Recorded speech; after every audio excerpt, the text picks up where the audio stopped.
Bharat America संबंध पिछले कुछ सालों में अपने सबसे अच्छे दौर से गुजर रहा है। आज हम बात करेंगे 2+2 डायलॉग की। 2+2 डायलॉग क्या है, आज के इस वीडियो में हम लोग डिस्कस करेंगे। और भारत अमेरिका ने जो बेका समझौता साइन किया है उसका क्या इम्प्लिकेशंस होगा, भारत और अमेरिका के रिश्तों पे पाकिस्तान और चीन की मुश्किलें उससे कैसे बढ़ेंगी, आज के इस वीडियो में हम लोग डिस्कस करेंगे। तो वीडियो में आगे बढ़ने से पहले, मेरा नाम है आकाश और आप देख रहे हैं बैकबेंचर्स गुरु। अगर आप हमारे चैनल पे नए हो तो चैनल सब्सक्राइब कर लीजिए और नोटिफिकेशन का बेल आइकन प्रेस कर लीजिए ऐसे ही करंट अफेयर्स और जनरल नॉलेज वीडियोस के लिए। What is 2+2 dialogue? ये 2+2 डायलॉग क्या है? 2+2 डायलॉग इंडिया और यूएस के बीच का एक डायलॉग का फोरम है जिसमें इंडिया के एक्सटर्नल अफेयर्स मिनिस्टर यानी इंडिया के फॉरेन मिनिस्टर जो कि एस जयशंकर हैं फ़िलहाल, और इंडिया के डिफेंस मिनिस्टर, ये दो मंत्री इंडिया की तरफ से, और अमेरिका के सेक्रेटरी ऑफ स्टेट और अमेरिका के डिफेंस सेक्रेटरी के बीच ये जो मीटिंग होती है, ये जो डायलॉग होता है, इसी को 2+2 डायलॉग बोलते हैं। इंडिया से दो इम्पॉर्टेंट मंत्री और अमेरिका से दो इम्पॉर्टेंट मंत्री। तो अमेरिका के सेक्रेटरी ऑफ स्टेट, आप ये पिक्चर में देखो, ये माइक पॉम्पियो हैं। अमेरिका के secretary of defence mark Esper हैं। और इंडिया के डिफेंस मिनिस्टर तो आप सब जानते हैं, श्रीमान राजनाथ सिंह, और विदेश मंत्री तो एस जयशंकर हैं ही। तो ये डायलॉग स्टार्ट हुआ था 2+2, इस तरह का डायलॉग 2017 में। 2017 से लेके ये तीसरा डायलॉग हुआ था भारत और यूएस के मिनिस्टर्स के बीच, और इसमें कुछ की एग्रीमेंट साइन हुई हैं। उसी में से सबसे इम्पॉर्टेंट एग्रीमेंट है बेका। बेका यानी बेसिक एक्सचेंज कोऑपरेशन एग्रीमेंट। और ये जो एग्रीमेंट है ये काफ़ी क्रूशल है दोनों देशों के स्ट्रैटेजिक सामरिक हितों को अगर देखें तो ये जो विज़िट हुआ है अमेरिका के सेक्रेटरी ऑफ डिफेंस और अमेरिका के सेक्रेटरी ऑफ स्टेट, ये दोनों का, ये अभी यूएस में आपको पता होगा कि राष्ट्रपति चुनाव चल रहे हैं, फिर भी ये एग्रीमेंट हुआ है। और कोरोना काल में ये उनका 1-to-1 यानी फेस टू फेस मीटिंग होना, ये बहुत ही स्ट्रैटेजिक दृष्टिकोण से और दोनों देशों के रिश्तों के दृष्टिकोण से काफ़ी महत्वपूर्ण हो जाता है। तो अमेरिका में राष्ट्रपति चुनाव है, ये जो दोनों मिनिस्टर हैं अमेरिका के, ये डोनाल्ड ट्रंप की जो एडमिनिस्ट्रेशन है उससे आते हैं। तो अमेरिका के चुनाव के नज़रिए से भी ये मीटिंग काफ़ी महत्वपूर्ण हो जाता है, ठीक है। और इसमें इंडिया और यूएस का की कोऑपरेशन का बात हुआ है, जो दोनों देश आपस में समझौता किए हैं। इसमें बहुत सारे strategic cooperations, strategic issues, Indo Pacific को डिस्कस किया गया है, चाइना का साउथ चाइना सी में, और इंडिया का जो स्टैंड ऑफ चल रहा है चाइना के साथ एलएसी में, उसको भी इसमें डिस्कस किया गया है। तो सबसे पहले समझते हैं जो सबसे क्रूशल एग्रीमेंट साइन हुआ है वो है बेका। बेका क्या है? बेका stands for basic exchange cooperation agreement. ये जो यूएस अपने क्लोज पार्टनर्स के साथ, क्लोज अलाई के साथ ये डील साइन करता है। इंडिया के साथ यूएस का पिछले कुछ समय में 3-4 जो बहुत ही इम्पॉर्टेंट एग्रीमेंट है वो साइन हुआ है। इसमें 3 पिलर्स हैं जिसमें लेमोआ आता है। लेमोआ का मतलब logistic exchange memorandum of agreement sign हुआ है, तो ये 2016 में साइन हुआ था। लेमोआ के बाद कॉमकासा साइन हुआ था। कॉमकासा का मतलब है communication compatibility and security agreement, ये 2018 में साइन हुआ था। और इसके बाद अभी जो ये बेका है वो साइन हुआ है आज 2020 पे। तो ये तीनों एग्रीमेंट यूएस अपने बहुत ही क्लोज पार्टनर के साथ साइन करता है। तो ये इन दोनों देशों के दृष्टिकोण से, भारत के दृष्टिकोण से खास करके बहुत ही ज़्यादा क्रूशल है। इसमें क्या होता है, बेका में यूएस और इंडिया आपस में जियो स्पेशियल इंफॉर्मेशन शेयर करने को एग्री करते हैं कि ये दोनों देश आपस में लोकेशन, आपस में सैटेलाइट इंफॉर्मेशन जो कि मिलिट्री ग्रेड की होती हैं, मिलिट्रलाइज जो इंटरसेप्शन होते हैं कम्युनिकेशन, वो आपस में शेयर करेंगे। जो क्लासिफाइड इंफॉर्मेशन होती है, जो कि बहुत ही क्रूशल होता है किसी भी मिलिट्री अटैक के नज़रिए से, किसी भी मिलिट्री इंफॉर्मेशन के नज़रिए से, तो ये सैटेलाइट इंफॉर्मेशन शेयर करेंगे। नॉटिकल और एरोनॉटिकल चार्ट शेयर करेंगे जिसमें कि टेराइन, टोपोग्राफी, इंडिया ही नहीं, इंडिया के आसपास जितने भी देश हैं जहाँ पे भी यूएस की प्रेजेंस है, वहाँ से यूएस भारत को अपने सैटेलाइट और एरोनॉटिकल इंफॉर्मेशन देगा, और जो यूएस के पास इंटरसेप्टेड क्लासिफाइड इंफॉर्मेशन होंगे वो भी यूएस भारत के साथ शेयर करेगा इस एग्रीमेंट के अकॉर्डिंग। तो इससे क्या होगा इंडिया को फ़ायदा? अगर आसान भाषा में समझे तो जैसे ऊबर को जाने के लिए बहुत ही एक स्पेसिफिक लोकेशन की ज़रूरत होती है, जीपीएस की ज़रूरत होती है, उसी तरह मिलिट्री मिसाइल्स या फिर मिलिट्री नेविगेशन के लिए, एरोस्पेस नेविगेशन के लिए कोऑर्डिनेट्स की ज़रूरत होती है। वही कोऑर्डिनेट्स इस इंफॉर्मेशन से भारत को मिलेंगे। तो जो हमारी मिसाइल की अटैक करने की क्षमता है, मिलिट्री एयरक्राफ्ट्स की अटैक प्रिसीजन है, वो काफ़ी उनकी एक्यूरेसी बढ़ जाएगी। तो इंडिया के दृष्टिकोण से खास करके जब जब चाइना एलएसी पे एग्रेसिव पोस्चरिंग कर रहा है, ये जो गलवान क्राइसिस हुआ है, गलवान घाटी में 20 जवान शहीद भी हुए थे, उसके बाद से ये इन्फॉर्मेशन भारत को चाहिए, क्योंकि इससे टेराइन का पता चलेगा, दुश्मन कहाँ पे है, दुश्मन के बंकर्स कहाँ पे हैं, दुश्मन क्या इन्फॉर्मेशन ला रहा है, कहाँ से अटैक करने की कोशिश कर रहा है, वैसे इन्फॉर्मेशन यूएस इंडिया के साथ शेयर करेगा। तो इस एग्रीमेंट के तहत यूएस भी इंडिया के साथ शेयर करेगा और इंडिया को भी यूएस के साथ, इंडिया को भी ऐसे इन्फॉर्मेशन शेयर करना पड़ेगा यूएस के साथ।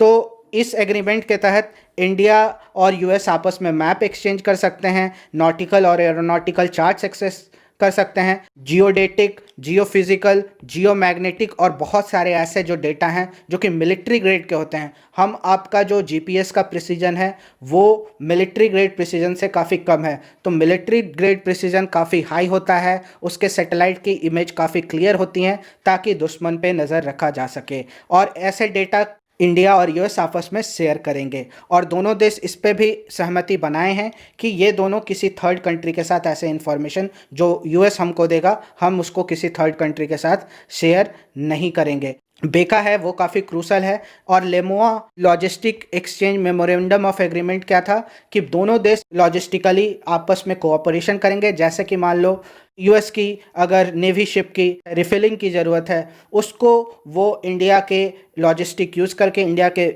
बेसिस को यूज़ करके वो अपनी रिफिलिंग करा सकता है। साथ साथ इंडिया भी ऐसा कर सकता है, इंडिया भी अपनी रिफिलिंग को यूएस के बेसिस में करा सकता है। तो ये था logistic exchange memorandum of agreement. COMCASA से कम्युनिकेशन, दोनों देशों के बीच जो कम्युनिकेशन इंफॉर्मेशन है उसको शेयर करना आसान हो गया था। और इसी से रिलेटेड आगे हम लोग देखेंगे कि इन दोनों देशों में सब कुछ स्मूथ भी तो नहीं है, क्योंकि इंडिया की ज़्यादातर जो मिलिट्री इक्विपमेंट्स हैं वो रसिया से आए हुए हैं, और यूएस अपने इंफॉर्मेशन, अपनी जो क्रूशल इंफॉर्मेशन है वो रशिया के साथ शेयर नहीं करना चाहता है। तो इंडिया स्पेसिफिक कॉमकासा साइन हुआ था इंडिया और यूएस के बीच। इंडिया के लिए बेका इसलिए क्रूशल है क्योंकि इंडिया की जो लॉन्ग रेंज नेविगेशन है, मिसाइल टारगेटिंग है, वो काफ़ी बढ़ जाएगी। अगर मिसाइल कहीं पे टारगेट करता है तो उसके लिए मिसाइल को एक एग्जैक्ट कोऑर्डिनेट चाहिए। इंडिया पहले भी कर सकता था, लेकिन अब उसकी प्रिसीजन, उसकी एक्यूरेसी काफ़ी बढ़ जाएगी, और इंडिया के एयरफोर्स को खास करके इससे काफ़ी मदद होने वाली है। ठीक है। और लेमोआ और कॉमकासा ऑलरेडी साइंड है। अब बेका साइन होने के बाद, जो कि अपने यूएस अपने क्लोज पार्टनर के साथ, क्लोज अलाई जिनको मानता है, मित्र मानता है उस यूएस, उन्हीं के साथ ये सब चीज़ें यूएस शेयर कर सकता है। ठीक है। तो इससे ये भी पता चल रहा है कि इंडिया और यूएस कितने नज़दीक आ गए हैं स्ट्रैटेजिक दृष्टिकोण से, मिलिट्री दृष्टिकोण से। तो यही ये एग्रीमेंट जो साइन हो रहे हैं वो यही बताता है। और जो भी हमारे दुश्मन देश हैं, इंडिया के दुश्मन देश हैं, जैसे पाकिस्तान, और जो चीन एग्रेसिव पोस्चरिंग कर रहा है लद्दाख में, उसको भी थोड़ा सा चिंतित होने की ज़रूरत है इन एग्रीमेंट से। तो अब आते हैं कि वे फॉरवर्ड क्या है, आगे जाते हुए हम दोनों देशों को कैसे कदम उठाने चाहिए। देखिए, इंडिया और यूएस पहले तो साथ आ ही रहे थे, लेकिन इंडिया और रसिया भी क्लोज था।